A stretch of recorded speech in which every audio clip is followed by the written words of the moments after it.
Astro సిండికేట్లో మీ personal and business promotions కోసం కింది నెంబర్కు కాంటాక్ట్ చేయండి.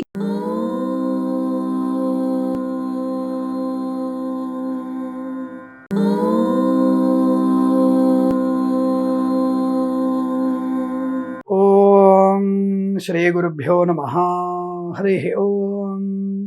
శుక్లాంబరధరం విష్ణుం శశివర్ణం చతుర్భుజం ప్రసన్నవదనం ధ్యాయేత్ సర్వవిఘ్నోపశాంతయే. అందరికీ నమస్కారం. వారం వారం షేర్ మార్కెట్ సమాచారం. ఒక్కొక్కసారి అత్యుత్తమ శుభయోగాల్ని, ఒక్కొక్కసారి హఠాత్ పరిణామాలతో పడిపోయేటువంటి విషయాన్ని చూస్తూనే ఉన్నాం. గత వారంలో మనం చెప్పుకున్నటువంటిది అంటే రెసిస్టెన్స్గా చెప్పుకున్నటువంటిది 76,550 నుంచి 76,940 వరకు రెసిస్టెన్స్లో ఉంటాం అనుకున్నాం. కానీ అది పూర్తిగా మనకి 74,243 దగ్గరే అది క్లోజ్ అయిపోయిన విషయాన్ని చూసాం మనం. గత వారంలో మనకి 74,243 దగ్గర ముగింపు పలికిన విషయం చూసాం మనం.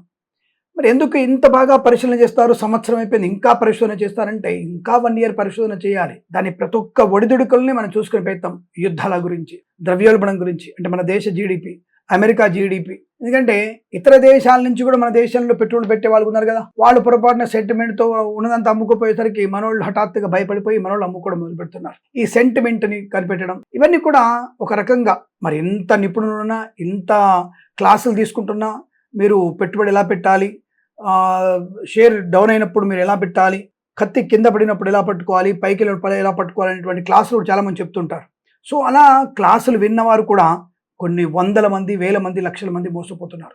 నేను కేవలం జ్యోతిష్య అంశ ప్రధానంగాను మరియు ఆ షేర్ల యొక్క నామ నక్షత్రాన్ని బట్టి, ఆ వారంలో ఉన్నటువంటి గ్రహ సంచారాన్ని బట్టి చెప్తున్నాను. సో మోర్ దెన్ 80% నేను సక్సెస్ రేట్లో ఉన్నాను, లేదని చెప్పడానికి అయితే లేరు. సో కాబట్టి ఈసారి కూడా మనకి చూసుకుంటే నేను చెప్పాను మినిమంలో మినిమం 74,800 నుంచి అంతకు తగ్గితే, అంటే 73,800కి తగ్గదని చెప్పాను. నేను ఖచ్చితంగా చెప్పాను 73,800కి తగ్గదు అన్న విషయాన్ని క్లారిటీగా చెప్పాను. సో అలాగే మనకి 74,243 అంటే మోర్ దెన్ 80% నేను కరెక్టే ఉన్నాను. మరి ఈసారి ఎంతలో ఉండొచ్చు అని అడిగితే, దాదాపుగా ఉన్నటువంటి విషయాల ప్రకారం చూసుకుంటే ఖచ్చితంగా మనకి 75,450 నుంచి 76,080 వరకు, 76,080 వరకు చేరే అవకాశం, అంటే ఇది ఖచ్చితంగా ఆ స్థాయి వెళ్ళడానికి అవకాశం ఎందుకు ఉంటుంది?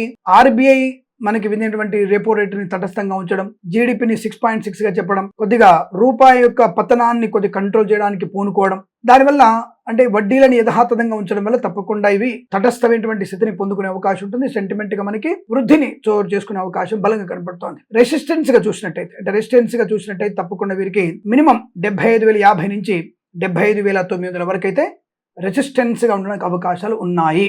ఇక నిఫ్టీ వచ్చేసి లాస్ట్ మనకి ముగింపు వచ్చేసి 23,367. మనం నిఫ్టీ చెప్పుకున్నది 23,500 నుంచి 23,900 వరకు. So we're very nearby. అక్కడ కూడా నేను 80%, 85% కరెక్ట్ గానే నేను అందుకున్న విషయం చెప్పవచ్చు. మరి ఈ వారం ఎలా ఉండవచ్చును అంటే 23,400 నుంచి 23,270 వరకు, 23,270 వరకు ఖచ్చితంగా మినిమంగా ఉంటుంది. అదేంటండి మరి తగ్గుతుందా అంటే, తగ్గడం అయితే మరి 100 పాయింట్లు తగ్గడానికి అవకాశం మేబీ ఉండవచ్చు. కానీ రెసిస్టెన్స్ చూసినప్పుడు 23,910 నుంచి 24,050 వరకు వెళ్ళొచ్చు.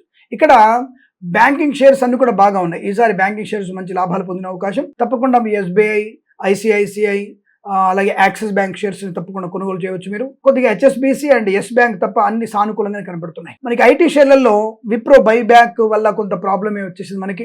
దాంతో పాటుగా ఇన్ఫోసిస్ కూడా నష్టాల్లో పొందే అవకాశాలు, ఆ తర్వాత మనకి మైక్రోసాఫ్ట్ కూడా నష్టాలను ముగిసే అవకాశాలు ఉన్నాయి. ఐటీ షేర్లలో కేవలం ఐబిఎం, హెచ్సిఎల్, టాటా ఇవి మాత్రమే కొద్దిగా జస్ట్ అదే పర్సెంటేజ్ మాత్రమే లాభాలు పొందుకునే అవకాశం ఉంది. జాగ్రత్తగా ఉండండి. ఒకవేళ నిఫ్టీలో 23,800 కనుక నిఫ్టీ దాటితే తప్పకుండా అది 24,000 క్రాస్ అవుతుంది గ్యారెంటీగా. 23,800 వరకు రీచ్ అయిందంటే మాత్రం నిఫ్టీ 24,000కు పుంజుకునే అవకాశం ఉంది. కానీ బుధవారం, శుక్రవారాల్లో కొంత అనిశ్చితి ఏర్పడే అవకాశం ఉంది.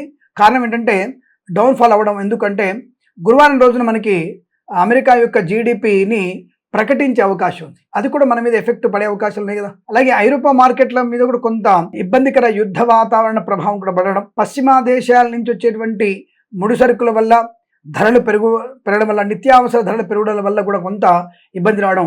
రెండవది, మరి కొంతమంది వ్యక్తులు ఈసారి వర్షపాతం లేదని చెప్పేసి దాన్ని డౌన్ఫాల్ చేశారు. అది కూడా కొంత కారణం. కానీ వర్షాలు కరెక్ట్గా ఉన్నాయని చెప్తే నేను స్పష్టంగా చెప్తున్నాను.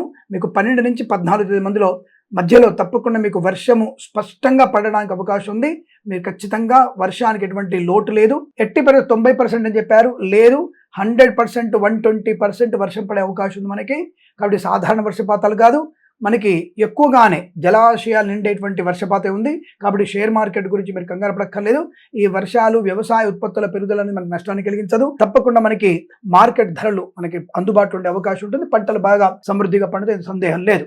అందుకే మనము ఎక్స్పోర్ట్ చేయడానికి కూడా అవకాశం ఉంటుంది. కనుక ఈ జీడిపి ప్రకటించే నాటికి మనకు నైరుతి ఋతుపవనాల యొక్క ప్రభావం రెండు కూడా మన మీద తప్పక ప్రభావం చూపించి ఐరోపా మార్కెట్స్ మరియు పశ్చిమాసియా దేశాల యుద్ధ వాతావరణం, అనిశ్చితి యుద్ధ వాతావరణం కూడా ఒకరోజు వాడు క్లోజ్ అంటాడు, ఒకరోజు సీజ్ ఫైర్ అంటాడు, ఒకరోజు ఫైర్ చేస్తుంటాడు. సో ఇలా మనకి ఉన్నటువంటి సందిగ్ధావస్థ పిచ్చోడి చేతిలో రాయిలాగా ఉంది. దానివల్ల కూడా కొంత మనకి ఇబ్బంది కలిగేటువంటి అవకాశం కనబడుతోంది. ఏదేమైనా తప్పకుండా యుద్ధ వాతావరణం నుంచి బయటపడే అవకాశాలు ఎక్కువగా ఉన్నాయి. మనకైతే చమురుకి ఎటువంటి ఇబ్బంది లేదు. మనకు రావాల్సిన చమురు కానీ, గ్యాస్ కానీ, ఉత్పత్తులు కానివ్వండి, ఇతరత్ర రవాణాలంతా కూడా మనకు వస్తున్నాయి. కాబట్టి దానివల్ల మనకి మంచి ప్రయోజనం ఉంటుంది. కాబట్టి మీకు తప్పకుండా షేర్ మార్కెట్లో కొద్దిగా వృద్ధి పొందిన అవకాశం, అంటే గత వారం కన్నా ఈసారి తప్పకుండా నేను అన్నట్టు రెసిస్టెన్స్ మధ్యలో ఉండే అవకాశం ఉంది కనబడుతుంది. కనుక నిఫ్టీ కానీ ఇది కానీ, అలాగే సెన్సెక్స్ కూడా 75,000 పాయింట్కి పైనే తప్పకుండా మనకి అనుకూలవంతంగా రెసిస్టెన్స్ ఉండే అవకాశం ఉంది. మేబీ 75,900 వరకు కూడా చేరుకోవచ్చును అనేది జ్యోతిశాస్త్ర ప్రకారంగా కుజుడు, బుధుడు, గురుగ్రహాల యొక్క ప్రభావం మన మీద తప్పకుండా అనుకూలంగా ఉంటుంది. అది కలిసి వచ్చే అవకాశాలు బలంగా ఉన్నాయి. ఫార్మా షేర్స్ అన్ని కూడా దాదాపుగా పెద్దగా ప్రయోజనాన్ని కలిగించట్లేదు. అలాగే ఆటోమొబైల్ షేర్స్ యావరేజ్గా కొంత కనబడుతున్నాయి. కాబట్టి మీరు యావరేజ్ షేర్స్ అంటే మహీంద్రా అండ్ మహీంద్రా కానివ్వండి, మారుతి కానివ్వండి, అశోక్ లేలాంటి యావరేజ్ కొద్దిగా పెద్దగా లేదు కానీ కొంత బెటర్గా ఉండే అవకాశం. బ్యాంకింగ్ షేర్లలో SBI and ICICI, axis bank చాలా టాప్ లెవెల్లో ఉన్నాయి. తప్పకుండా ఆ విషయంలో జాగ్రత్త పడండి. తప్పకుండా అభివృద్ధి ఉంది, అవి కొనుగోలు చేయవచ్చు. అలాగే ఈసారి మనకి ఇన్ఫ్రాస్ట్రక్చర్ మీద మంచి పెట్టుబడి పెడితే లాభం ఉంది. ఇన్ఫ్రాస్ట్రక్చర్ సంబంధించినటువంటి షేర్స్ కనుక మీరు కొనగలిగితే చాలా లాభాలు పొందుకునే అవకాశం ఉంటుంది. ఖచ్చితంగా అభివృద్ధి బాట పడే అవకాశాలు ఖచ్చితంగా కనబడుతున్నాయి. తప్పకుండా ఆ షేర్స్ కొనవచ్చు.